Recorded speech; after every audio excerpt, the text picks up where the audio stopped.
No, dame el resto de la epinefrina. El examen terminó, vamos a estabilizarlo. No. No quiero morir. No sucederá. Sí, yo lo voy a hacer. Habrá un tratamiento.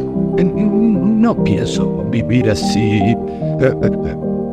Por Dios, te suplico que me mates.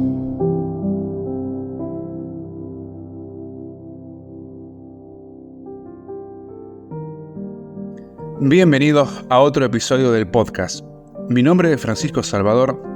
Estás en Modern Medicine, tu fuente confiable para explorar los temas más complejos y polémicos en el campo de la medicina.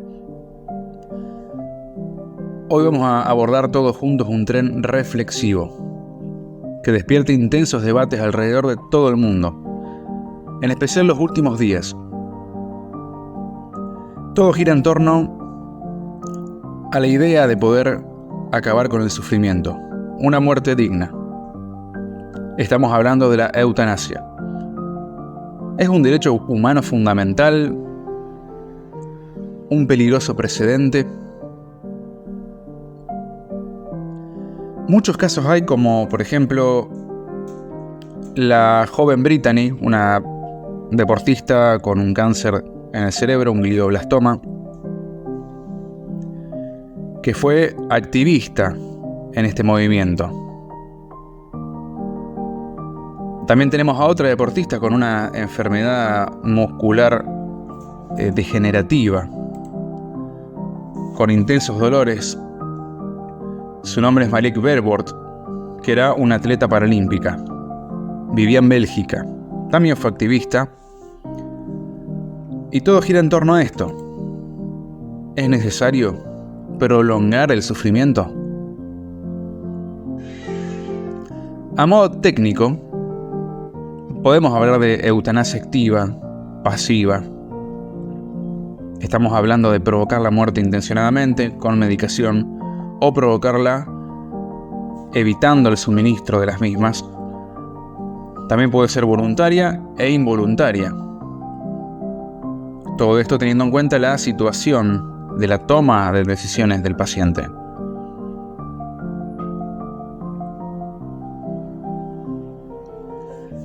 Las leyes varían mucho en todo el mundo, pero podemos resaltar países que ya legalizaron la eutanasia, con distintas políticas, pero se encuentran Bélgica, Países Bajos, Canadá,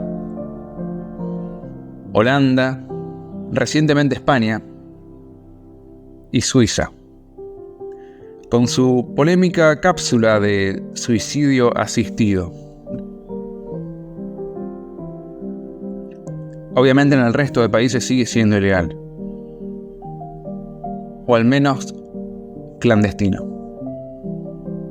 Optar por este camino no es una cuestión de un día para otro. Hay que pasar por pruebas para que se trate de una decisión bien informada y voluntaria.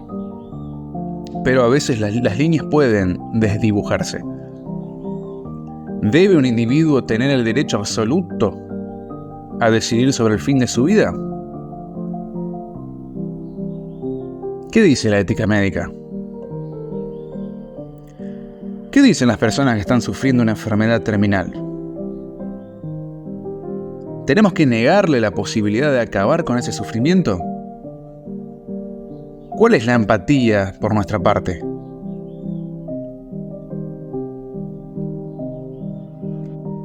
Desde el punto de vista de muchas religiones, la vida es obviamente sagrada. Una entidad superior o no puede tener el derecho de quitártela. Muchas escuchamos en una cena familiar que solo Dios da la vida, Dios la quita, aunque no necesariamente hay que pertenecer a una religión para llegar a una conclusión de que la eutanasia puede llevar a abusos y a la disminución del valor que se le da a la vida humana. Obviamente, palabras como la vida nos lleva a confrontar otros conceptos muy importantes de los cuales dependemos y de hecho vivimos, que es la libertad. Vivir sin la libertad no es vivir, pero a la vez elegir morir. También estamos hablando de libertad. Es una afirmación de libertad individual frente a ¿qué? A un destino doloroso y en este caso evitable. Pero también aprendimos en la mesa familiar, en el colegio, que todas nuestras decisiones libres afectan a nuestra familia, a nuestros amigos, a nuestro entorno social.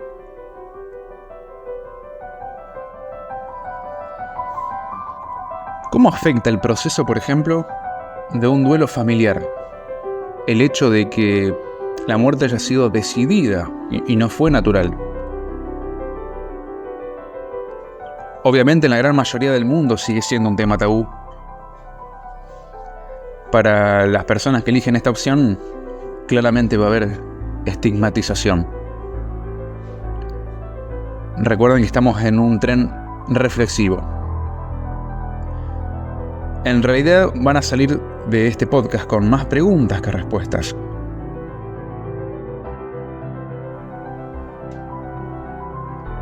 La idea es abordar distintos puntos de vista para que vos, que muy pronto vas a ser médico, o para vos que tenés algún familiar estudiando medicina, algún primo que va a ser doctor, o vos que estás cursando la práctica final obligatoria, te vas a encontrar con situaciones similares y llegado el punto va a estar la reflexión. Aún así, si no tenés nada que ver con la carrera de medicina, te va a tocar elegir un gobierno o te va a tocar elegir una ley que trate este tema en el futuro. Como ya ocurrió en los países que mencioné anteriormente. Como está ocurriendo en Suiza, que en los últimos años, desde el 2021 en adelante, está avanzando la legalización de la cápsula suicida. Una cápsula donde, presionando un botón por dentro, se libera nitrógeno. Estamos hablando de un suicidio no asistido, en soledad. Y eso ya es una realidad. Teniendo en cuenta que la audiencia de este podcast son estudiantes de medicina, incluso médicos, yo te hago esta pregunta. ¿Cómo vas a abordar los cuidados paliativos de un paciente que vos ya sabés que va a tomar la decisión de la muerte digna? O sea, ¿puede influir significativamente los cuidados paliativos que se le dan a ciertos pacientes terminales? ¿Qué cambia en el que va a elegir el camino de la eutanasia y el que no? ¿Puede todo esto llegar a disminuir, a bajar toda la inversión en cuidados paliativos y tratamientos que quizás convenga dárselos a la persona que no ha elegido el camino de la eutanasia? ¿Qué pueden llegar a pensar los grandes organismos de la salud, los grandes organismos de la política y sobre todo la presión social?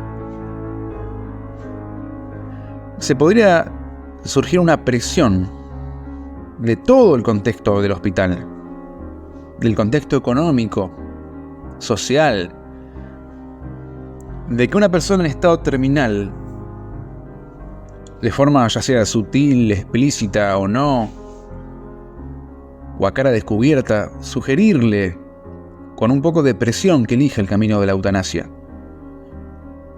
Obviamente con la excusa de no prolongar las vidas, no prolongar el sufrimiento, pero por debajo de la alfombra a costa de los recursos médicos y también los recursos familiares.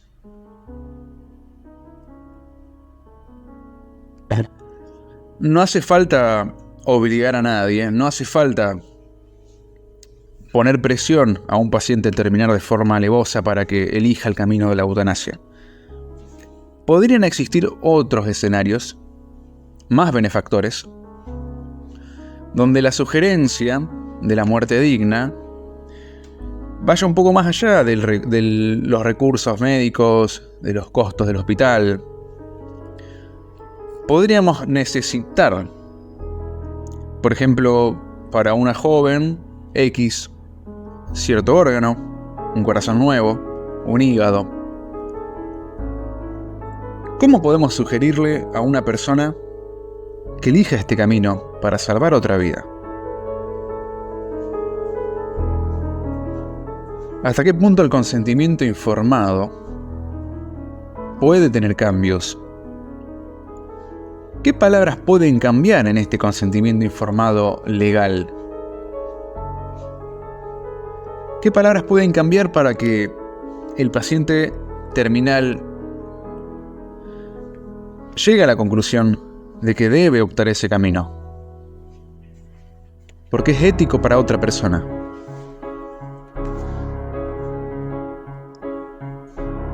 Hay una historia detrás de Maliki Bilboard, que pueden buscarla en Google. Esta atleta paralímpica. Y todo corre alrededor de una enfermedad que no necesariamente era terminal. Esta enfermedad muscular neurodegenerativa sí era dolorosa, era tratable, pero sin embargo no era terminal. No es la primera vez que los pacientes, en este caso los terminales, se sienten mucho más felices habiendo resuelto la cuestión de su muerte, que ahora empiezan a vivir. Son muchos los doctores, y no solo los que están a favor de la eutanasia, sino los que no también, que se dan cuenta que el paciente al resolver la cuestión de su muerte, realmente se preocupan por vivir. Ya no se preocupan por cómo van a morir. Es como que si de repente ahora fuéramos libres.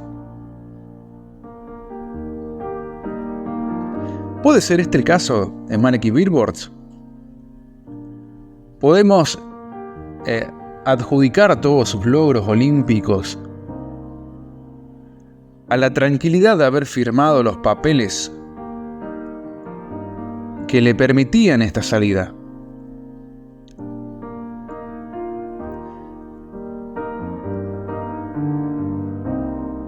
Porque fue una carrera deportiva brillante. Desde que decidió elegir por este camino en 2007-2008, hasta que tomó la decisión, hace muy poco, relativamente poco, la noticia fue de octubre del 2019, poquito antes de que comience la pandemia. Falleció por eutanasia a los 40 años, pero sin embargo todos los años previos ella tenía una tranquilidad, un sentimiento de no preocuparse ya por esa cuestión.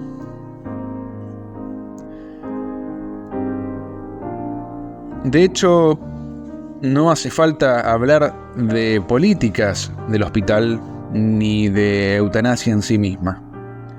Muchas otras religiones, en especial el budismo, nos habla de que quien no sabe morir, tampoco sabe vivir. Hablan de que el nacimiento y la muerte interson. Y para aprender a vivir, también hay que aprender a morir. Hay que estar preparado para morir. Obviamente, la situación de una enfermedad terminal nos empujaría inevitablemente a pensar y reflexionar esta cuestión. Pero, ¿por qué no podríamos reflexionar sobre esto en nuestra vida diaria? Sin ninguna enfermedad de por medio, sin problemas socioeconómicos de por medio, sin problemas depresivos de por medio. ¿Por qué no podemos reflexionar sobre esto con una salud mental íntegra, con un cuerpo sano, con una salud extrema?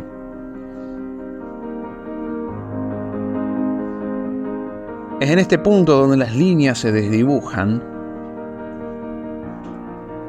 y podemos ver la eutanasia desde un punto de vista totalmente benévolo.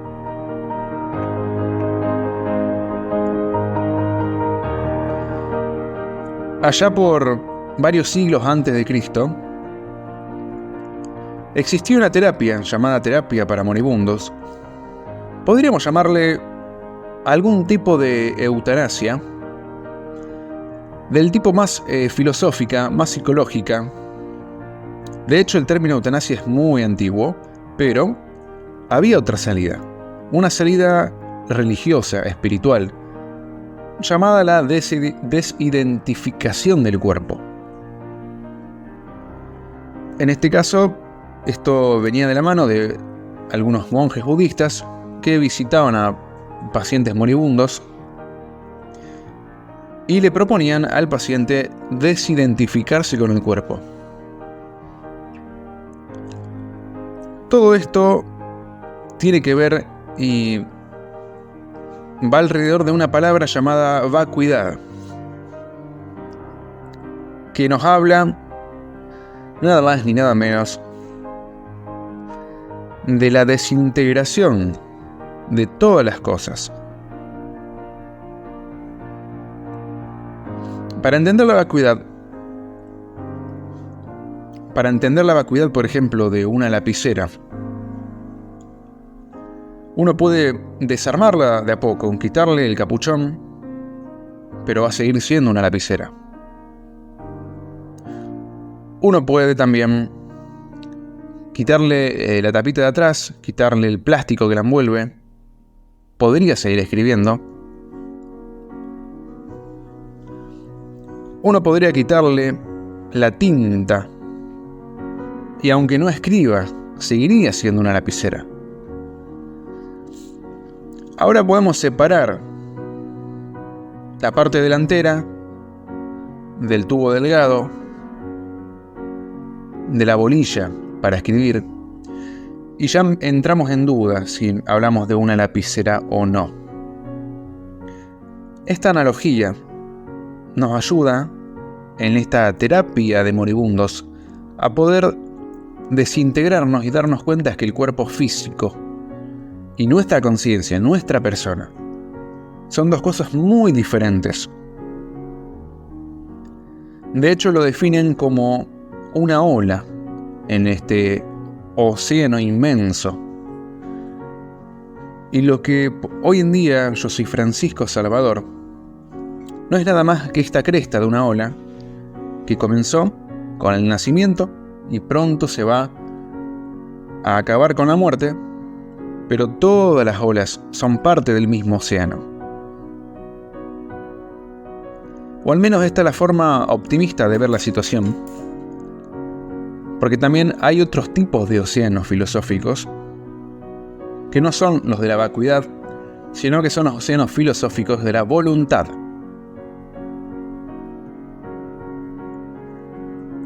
Podemos abordar el tema de la muerte de formas en que el paciente pueda desidentificarse del cuerpo físico. Y probablemente, volviendo a la analogía anterior, de poder vivir sabiendo que tenemos una muerte digna, todo se interrelaciona porque el objetivo de toda esta charla no solo apunta al foco de la muerte, sino también al foco de la vida. Porque si bien desde el punto de vista, desde el paciente, todo acaba, de aquí en adelante todo va a ser oscuridad, también tenemos que abordar el punto de vista de la sociedad. ¿Qué nos queda luego del día en que poder libremente acabar con la vida sea legal, aceptado, totalmente distribuido ¿Qué nos queda a nosotros? Obviamente, cuando uno busca opiniones de eutanasia, siempre está el punto de vista del paciente. El punto de vista del paciente es que si estoy sufriendo, yo tengo el derecho de acabar con mi vida. Y con un poco de empatía, uno acepta. No hace falta simplemente tener empatía con el paciente, sino también podemos ponernos en la situación. ¿Te acordás de la última vez que tuviste una enfermedad, que tuviste una gripe fuerte? ¿Alguna vez tuviste meningitis? ¿Alguna vez sufriste en un hospital conectado a una intubación? Nada más ni nada menos que por COVID-19. ¿Cómo te hubieras sentido con un, entre comillas, comodín abajo de la manga? El saber de que podías abandonar el juego cuando vos querías. ¿Cómo hubieras atravesado el dolor, el sufrimiento físico? ¿Lo hubieras vivido de otra forma? No estamos hablando que el dolor hubiera disminuido, pero ese momento en que los analgésicos ya no hacían efecto y solamente seguías adelante con el corazón. ¿Qué hubiera cambiado?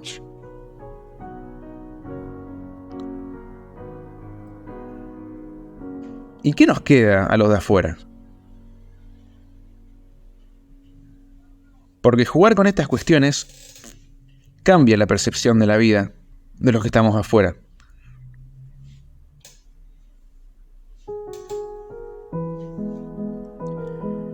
Y no solo altera la percepción de la vida, sino que genera miedo.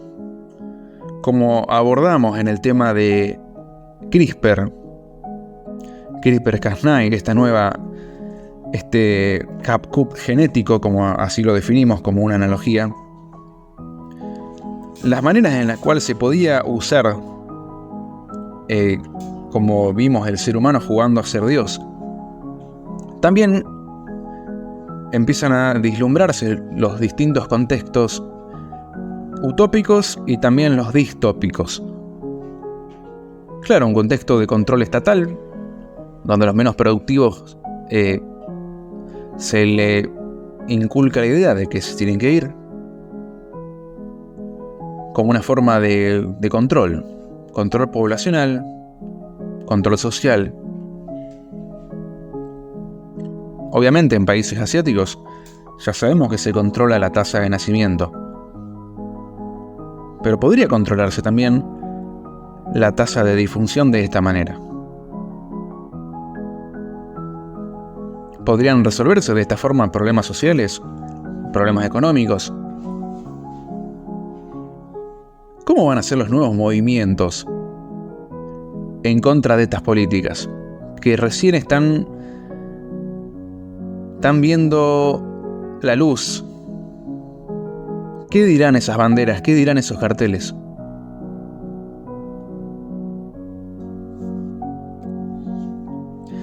Sin embargo, la verdad es que no podemos preocuparnos por lo que van a hacer grandes entidades políticas. No sabemos qué van a hacer las grandes farmacéuticas al respecto. No sabemos qué van a hacer las personas que deciden mundialmente sobre esta cuestión.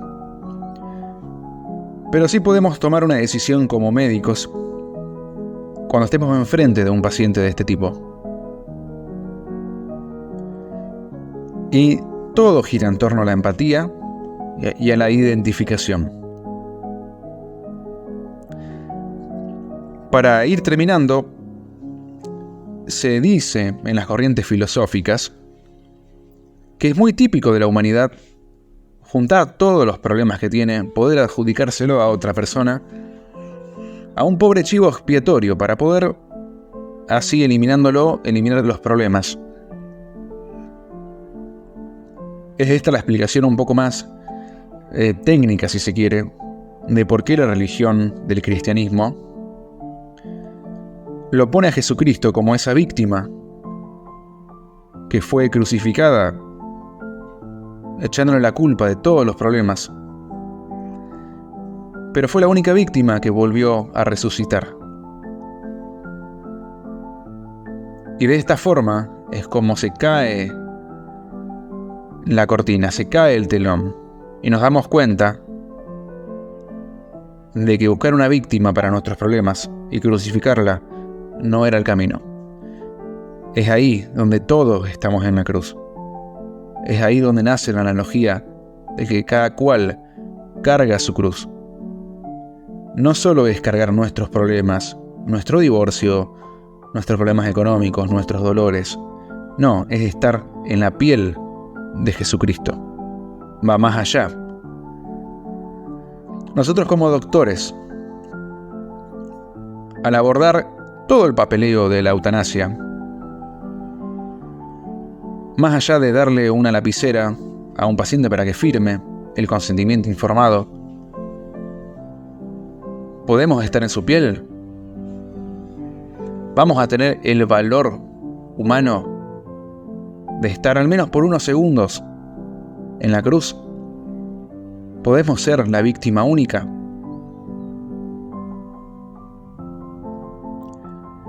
Es así como continuamos este tren de la reflexión que abre más preguntas que respuestas. En esta área de la ciencia que está viendo la luz de a poco y aún no tenemos conclusiones certeras. De hecho, la ciencia avanza más rápido de las conclusiones que podemos sacar al respecto. Mi nombre es Francisco Salvador y los invito a reflexionar para todo lo que el mundo ve venir. Ya hablamos de CRISPR, la edición genética, el ser humano jugando a ser Dios. Ya vimos el tema de poder controlar las interfaces cerebro-máquina. Ya hablamos de Neuralink. Y te dejo reflexionando, a vos que vas a ser doctor, que vas a tratar con la vida humana, y que si bien juraste no hacer daño, disminuir el sufrimiento, ¿qué va a pasar por tu mente cuando el paciente te diga que ya no quiere estar más vivo? ¿Cómo lo vas a tomar? Sin más me despido, espero que te haya gustado este podcast reflexivo. Estás escuchando Modern Medicine for You. En este quinto podcast, mi nombre es Francisco Salvador. Me despido de ustedes, que tengan un hermoso día. Muchas gracias por escuchar. Hasta luego. Chao.